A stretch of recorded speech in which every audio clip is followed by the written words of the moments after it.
Minha esposa com problemas mentais bateu nosso carro para fazer uma reivindicação de seguro, mas acabou matando alguém acidentalmente e depois teve um colapso mental completo durante o processo judicial. Há algum tempo, minha esposa Amanda teve a ideia brilhante de ganhar muito dinheiro batendo nosso carro e dando baixa para uma reivindicação de seguro. Eu disse a ela que não, pois era nosso único carro e não podíamos perder. Mas alguns dias depois ela chegou em casa chorando compulsivamente. Perguntei o que havia de errado e por que ela não tinha voltado de carro, considerando que o tinha levado. Depois que ela se acalmou, explicou que levou o carro para fazer compras no mercado, mas na verdade dirigiu até o semáforo mais próximo na estrada principal. Ela acelerou de repente num sinal vermelho e colidiu com um veículo que vinha no sentido contrário em alta velocidade. Ela de alguma forma não se feriu, mas o outro veículo tinha uma mulher de 52 anos e sua filha de 19 anos, ambas mortas. Imediatamente após o impacto, ela pulou e fugiu do local a pé. Ela fez isso pelo dinheiro do seguro, disse. Nós precisávamos, disse ela, mas algo deu terrivelmente errado. Não conseguia acreditar no que estava ouvindo. Ela disse que não queria que acontecesse assim e que entrou em pânico. Não sei qual era o processo de pensamento dela, mas não é a primeira vez que Amanda age assim. Ela sempre foi impulsiva, mas principalmente com pequenas coisas como gastar em roupas ou planejar uma viagem aleatória. Mas bater nosso carro, tirar a vida de dois inocentes e fugir da cena não estava nos meus planos. A primeira vez que ela começou a mostrar comportamento impulsivo foi quando estávamos no início do nosso relacionamento. Estávamos namorando há cerca de um ano quando ela decidiu do nada largar o emprego estável na agência de marketing para perseguir o sonho de se tornar fotógrafa freelancer. Ela chegou em casa uma noite e animadamente me disse que tinha entregado a demissão naquele dia. Fiquei confuso no começo. Perguntei se estava tudo bem e o que a levou a fazer isso. Ela respondeu que estava mergulhando 100% na paixão dela. Ela falou sobre isso de passagem, mas só parecia se interessar depois de ver o canal de uma mulher no YouTube que viaja pelo mundo como fotógrafa freelancer, e disse que queria ser como ela. Ela nem tinha uma câmera. Quando tentei perguntar por que tão de repente, ela explicou que estava pensando nisso há algum tempo e que não podia continuar trabalhando no emprego que odiava. Ela também disse que o tempo que passava na empresa era tempo que poderia estar investindo nos negócios dela. Ela disse que estava cansada demais para voltar do trabalho todos os dias e tentar praticar fotografia. Admirei a coragem e a espontaneidade dela, mas não consegui afastar a preocupação de como ela ia ajudar em casa. Tínhamos contas a pagar, e nossas finanças não eram exatamente confiáveis. Ainda assim, queria apoiar os sonhos dela. Então sorri, beijei e disse que acreditava nela. Os meses seguintes foram difíceis. Sem a renda estável dela, tivemos que apertar os cintos. Amanda se dedicou à nova carreira, mas o trabalho demorava a aparecer. Eu podia ver o estresse que isso estava causando nela e, por sua vez, causando tensão entre nós. Peguei turnos extras no depósito para fazer as contas fecharem e, muitas vezes, cheguei em casa exausto, com os pés doendo e tonto de fadiga. Mas apesar do estresse e das noites sem dormir, não me importei no começo. Eu a amava e queria vê-la feliz. Vê-la se iluminar quando finalmente conseguia um trabalho ou capturava uma foto impressionante fazia tudo valer a pena.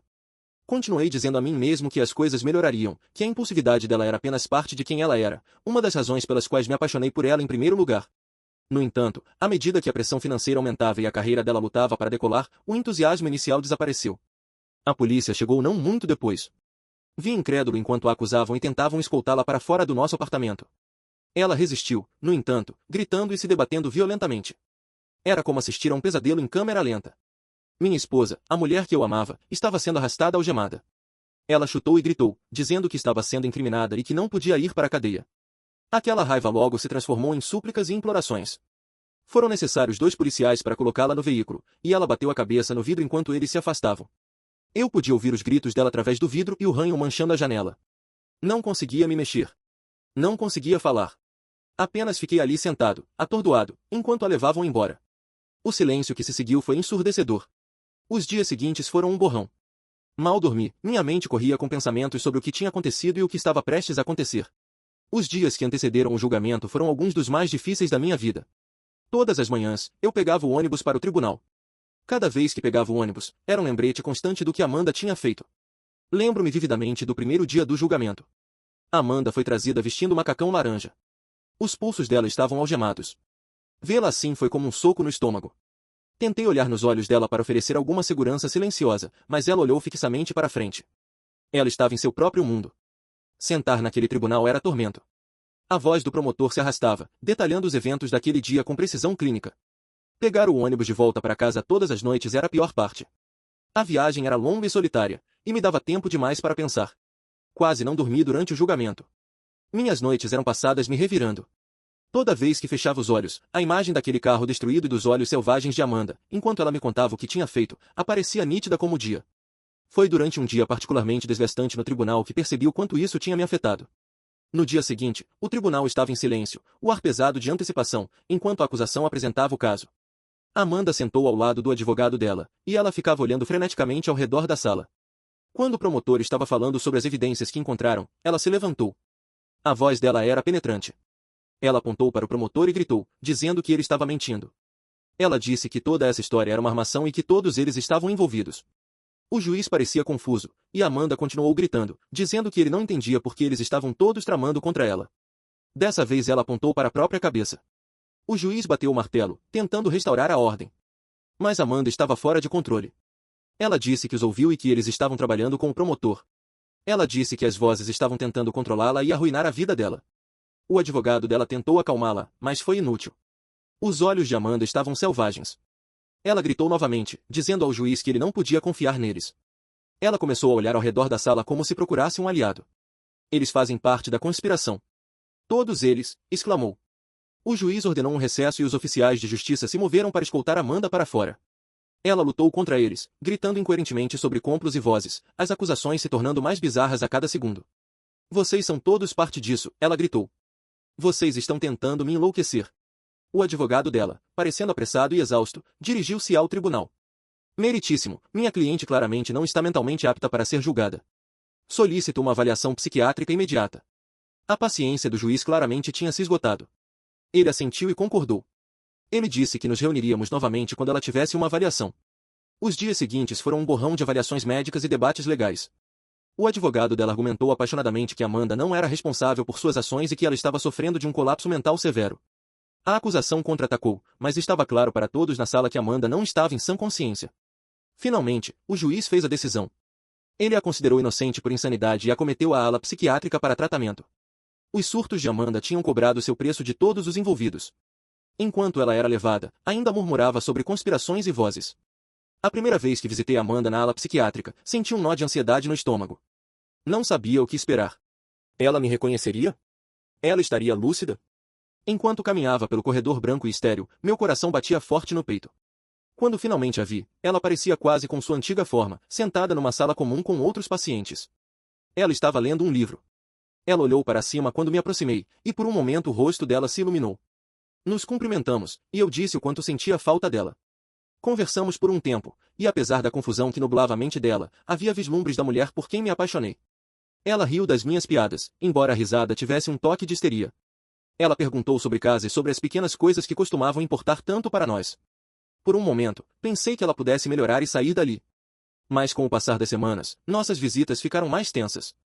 A confusão dela logo se transformou em suspeita. Numa tarde, enquanto estávamos sentados na sala de visitas, ela se virou para mim com a expressão dura. Ela começou a me fazer perguntas, como por que eu não menti por ela, e começou a soar com raiva. Fui pego de surpresa.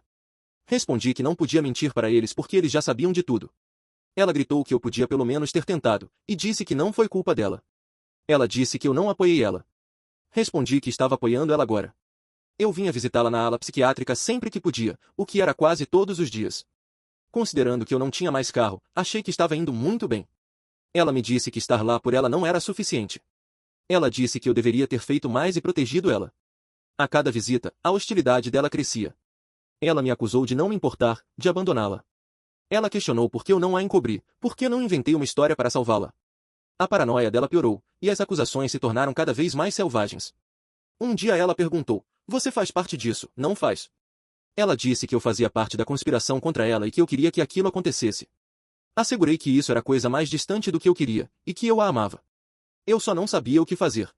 Ela gritou e disse que eu nunca soube o que fazer. Ela se levantou tão rapidamente que a cadeira caiu. As enfermeiras correram, e eu fui escoltado para fora enquanto ela continuava a gritar. As palavras dela se transformaram em soluços incoerentes. Enquanto caminhava pelo corredor, senti um peso esmagador de impotência. A mulher que eu amava estava se afastando cada vez mais, perdida num mundo de delírios e raiva, e não havia nada que eu pudesse fazer para alcançá-la. Eu me perguntava por quanto tempo mais eu poderia continuar voltando. Cada visita me deixava mais magoado do que a anterior, até que, finalmente, não aguentei mais. A última vez que a vi, ela era uma sombra da mulher que um dia conheci. Os olhos dela, antes cheios de vida e amor, agora estavam vazios e distantes. Ela nem me reconheceu. Quando saí da ala psiquiátrica, sabia que era a última vez que a veria. Tentei seguir em frente com minha vida, mas o peso do que aconteceu pairava sobre mim como uma nuvem escura. Não conseguia escapar das memórias, da culpa, da sensação de que de alguma forma a tinha decepcionado. A mulher que eu amava estava perdida para mim para sempre. O primeiro passo foi deixar para trás a vida que construímos juntos. Não foi fácil, mas eu sabia que era necessário se eu algum dia fosse me curar. Vendi todos os nossos pertences, os móveis, a televisão, até os pequenos enfeites que acumulamos ao longo dos anos. Cada item que vendia parecia que eu estava deixando para trás um pedaço da minha vida antiga. Foi um processo doloroso, mas libertador. Com o dinheiro que fiz, decidi comprar um carro. Nada extravagante, apenas algo para me locomover. Encontrei um carro velho num ferro velho, um sedã surrado com muito potencial. Consertar aquele carro se tornou meu novo projeto. Passei horas na garagem, mexendo no motor, substituindo peças e lentamente trazendo de volta a vida. O trabalho era terapêutico. Quando finalmente consegui fazer o motor rugir, senti um lampejo de orgulho que não sentia há muito tempo. Aquele carro, com sua tinta arranhada e portas amassadas, era um ponto de orgulho. Com o dinheiro apertado, sabia que não podia manter o apartamento sozinho. Comecei a procurar opções mais baratas e eventualmente encontrei um abrigo que oferecia moradia temporária. Não era o ideal, mas era um teto sobre minha cabeça e me dava a chance de economizar algum dinheiro. Mudar para o abrigo foi humilhante. Os espaços de convivência compartilhados e austeros eram muito diferentes do lar que Amanda e eu compartilhamos, mas lembrei a mim mesmo que isso era temporário. Vendi tudo mais que não precisava, roupas, eletrônicos, qualquer coisa que não fosse essencial. Viver apenas com o básico era surpreendentemente libertador. Já fazem meses desde que a vi pela última vez. Tentei juntar os pedaços da minha vida, encontrar alguma sensação de normalidade, mas não é fácil. A memória daquele dia, dos olhos selvagens dela e da confissão frenética, me assombra. Muitas vezes me pergunto se havia algo que eu poderia ter feito de diferente, alguma maneira de ter evitado tudo isso. Mas no fim, sei que algumas coisas estão além do nosso controle.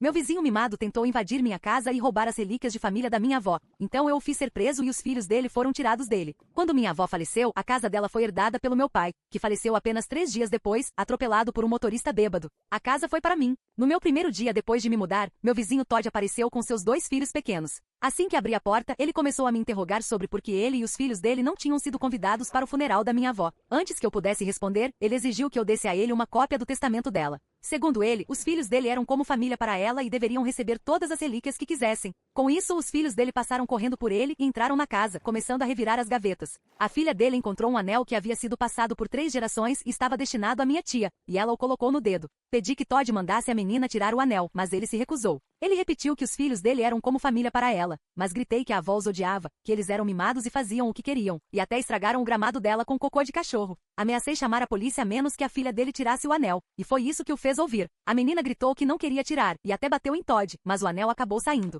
Enquanto ele saía, gritou que aquilo não tinha acabado e que ele conseguiria as relíquias no final. Ele não estava mentindo. Nos dias seguintes começou a aparecer sem aviso, encontrava todas as desculpas para mencionar o testamento, os filhos dele, ou que ele achava que a avó teria querido. Teve a audácia de agir como se os filhos dele fossem os herdeiros legítimos, e frequentemente fazia chantagem emocional sobre o quanto eles a amavam e como estavam devastados por não ter um pedaço da memória dela. Tudo bobagem. Uma noite, depois de um dia exaustivo organizando as coisas do meu pai, cheguei em casa e encontrei Todd parado na minha varanda da frente com uma caixa de donuts. Ele tinha um sorriso no rosto que me fez arrepiar. Antes que eu pudesse perguntar o que ele estava fazendo ali, começou uma história sobre como a filha dele tinha chorado até dormir, de coração partido por não ter ganhado nada das coisas da vovó. Ele terminou o discurso me oferecendo um donut e disse que queria conversar de vizinho para vizinho. Respondi diretamente que nem ele nem os filhos dele receberiam nada. Já tínhamos passado por isso. Passei por ele e pelos donuts, deixando os dois na varanda. Ele parecia atordoado. Não disse nada enquanto eu fechava a porta, mas senti os olhos dele em mim através da janela por muito tempo antes de ele finalmente ir embora. As coisas se acalmaram por alguns dias, e comecei a pensar que talvez Todd finalmente tivesse entendido a mensagem.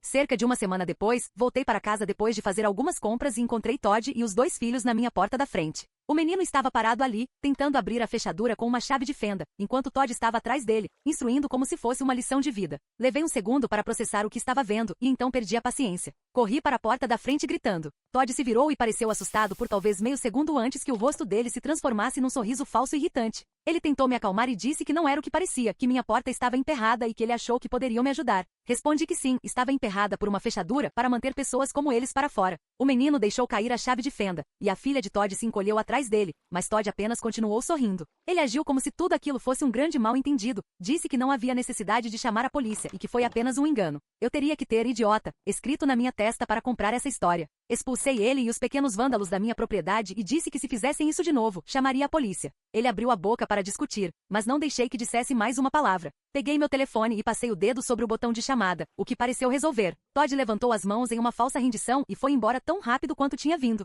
Fiquei ali por um longo tempo depois que eles foram embora. Meu coração ainda estava acelerado. Sabia que deveria ter chamado a polícia naquela mesma hora, mas algo me impediu. Pensei que fosse talvez o cansaço. Contra meu julgamento, deixei passar. Alguns dias depois, notei que algo estava errado. Eu vinha lentamente embalando caixas na garagem e guardando as coisas sentimentais que ainda não estava pronta para examinar. Numa tarde, fui pegar algumas caixas para trazer para dentro e percebi que várias tinham sumido. As fotos antigas da minha avó, cartas e até algumas das joias que ela me deu, tudo tinha desaparecido. Eu sabia que era Todd. Quem mais teria a audácia de invadir minha garagem e roubar de mim? Mas sem provas, não sabia o que fazer. Não podia simplesmente ir até a casa dele e exigir minhas coisas de volta. Então registrei um boletim de ocorrência. Os policiais vieram, anotaram minha declaração e disseram que não havia muito que pudessem fazer sem provas. Foi como um tapa na cara. Fiquei extremamente irritada, mas não havia nada que pudesse fazer. Confrontei Todd no dia seguinte. Fui direto até ele enquanto ele regava o gramado e exigi saber se ele tinha levado minhas coisas. Ele apenas olhou para mim com aquele mesmo sorriso arrogante e negou tudo. Respondi que sabia que tinha sido ele porque ele era o único que sabia sobre os objetos de valor na casa.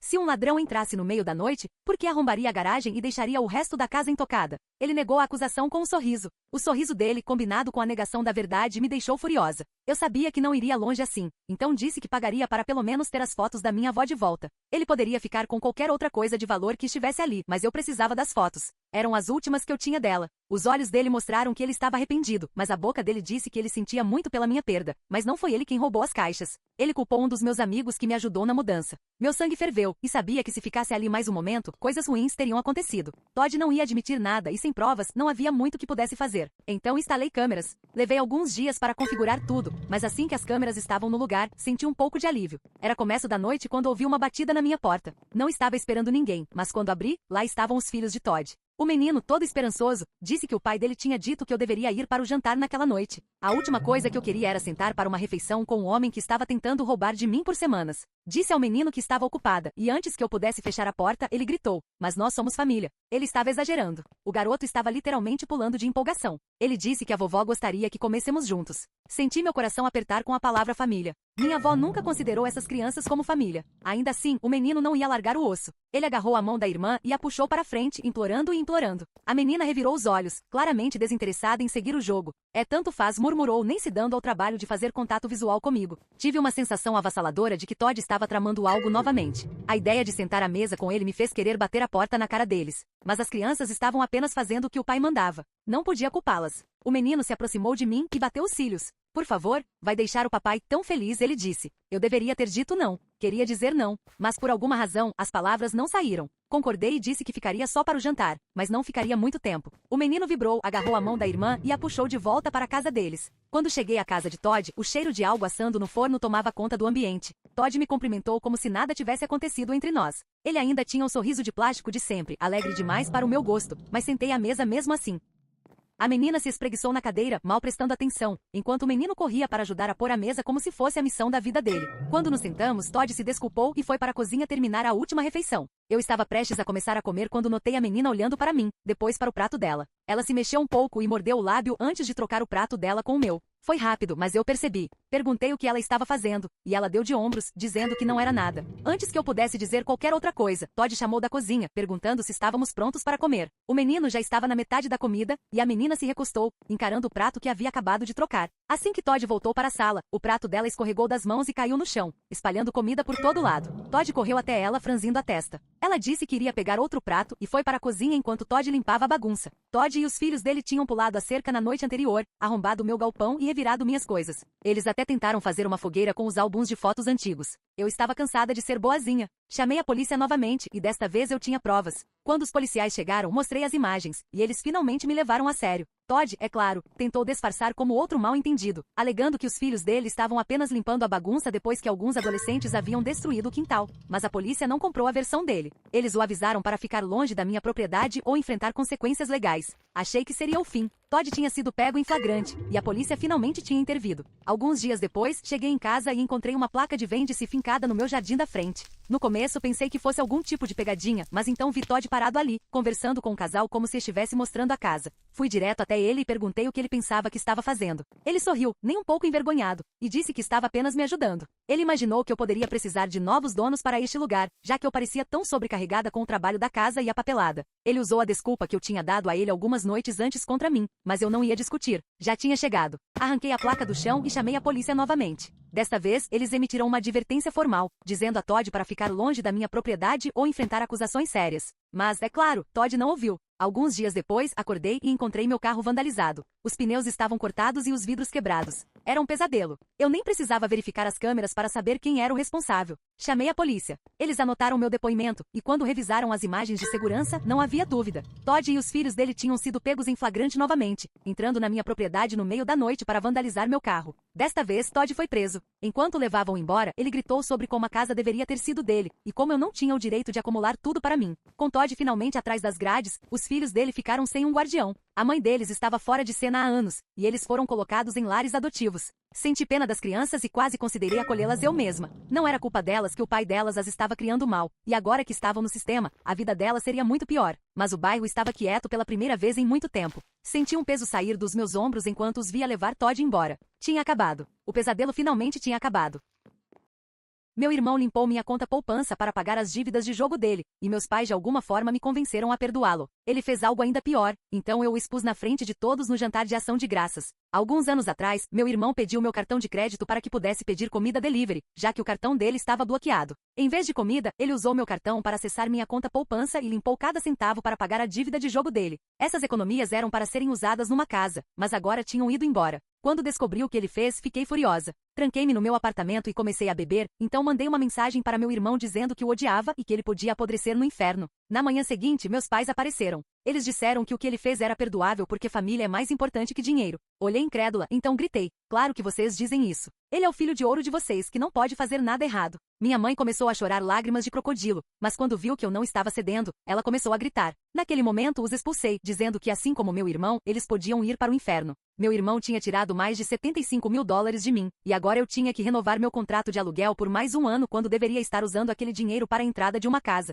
Levou-me anos para acumular minha conta bancária até aquele valor, e foi embora num instante. Meus pais reclamavam que não me viam há algum tempo. Eu os lembrava porque não ia visitá-los, que era por causa do meu irmão Jim, e eles diziam que eu me arrependeria quando estivesse velha e grisalha. E disseram que eu precisava valorizar o tempo que temos juntos porque é limitado. Concordei e respondi que eles sempre tinham a opção de vir me visitar. Sinceramente, eu não queria que eles viessem, mas eu sabia o jogo que estavam tentando jogar e não estava aceitando. Minha mãe me disse que Jim disse que sentia minha falta e que sempre amara a pequena Sarah que eles tinham que limpar depois que ela sujava o cabelo com espaguete. Quando eu era criança, minha mãe me deu espaguete enquanto eu estava sentada na minha cadeira de alimentação. Eu odiava espaguete desde pequena e aquele foi o dia em que ela descobriu. Depois que provei, comecei a jogar, chutar e gritar. A cozinha estava uma bagunça quando terminei. Puxei meu cabelo com meus dedos manchados de molho de tomate. Eu era nova demais para lembrar, mas mamãe sempre me contava essa história e sempre achei engraçada. Foi quando Jim veio para o resgate. Ele me tirou da cadeira e me segurou. Ele me limpou e ajudou mamãe a limpar a cozinha. Ele tinha cerca de 12 anos na época. Ouvir minha mãe contar aquela história novamente me fez valorizar um pouco mais nossa família.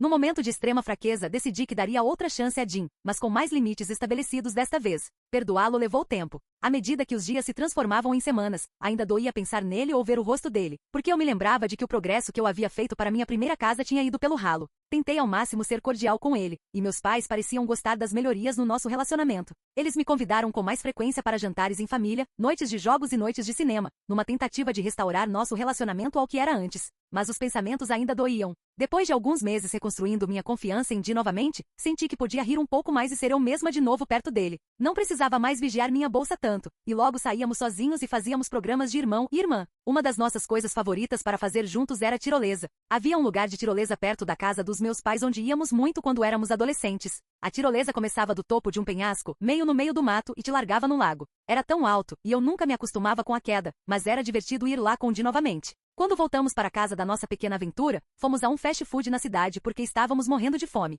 Quando entramos no drive-thru para pagar, notei que meu cartão de crédito principal estava faltando. Este era meu cartão de crédito do dia a dia. Me perguntei se poderia ter caído do meu bolso no lugar da tirolesa. Di perguntou se estava tudo bem, e eu disse que meu cartão de crédito estava faltando. Ele disse que não havia problema e se ofereceu para pagar nossa comida com o dele. Pegamos nossa comida e fomos para casa. Eu tive que deixar Di na casa dos nossos pais porque ele perdeu o carro em uma aposta há cerca de um ano. Quando cheguei em casa, verifiquei minha carteira novamente e encontrei meu cartão de crédito, exceto que estava num bolso diferente do que o bolso onde costumava colocá-lo. Imaginei que estava apenas cansada, e que essa era a razão pela qual não o tinha notado antes, então fui para a cama. Na noite seguinte, recebi uma mensagem de texto da minha operadora de cartão de crédito pedindo autorização para um cassino perto da casa dos meus pais, o mesmo cassino onde Jim gastava todo o salário dele em todas as outras sextas-feiras. Meu coração afundou. Não podia acreditar que Jim tinha feito a mesma coisa novamente. Imediatamente recusei a transação e verifiquei minhas outras contas. Ele deve ter tirado fotos dos meus cartões de crédito e os colocado de volta na minha carteira quando saímos no outro dia. Meus outros aplicativos de cartão de crédito mostravam que eu tinha atingido meu limite no mês e eu sabia que não era esse o caso.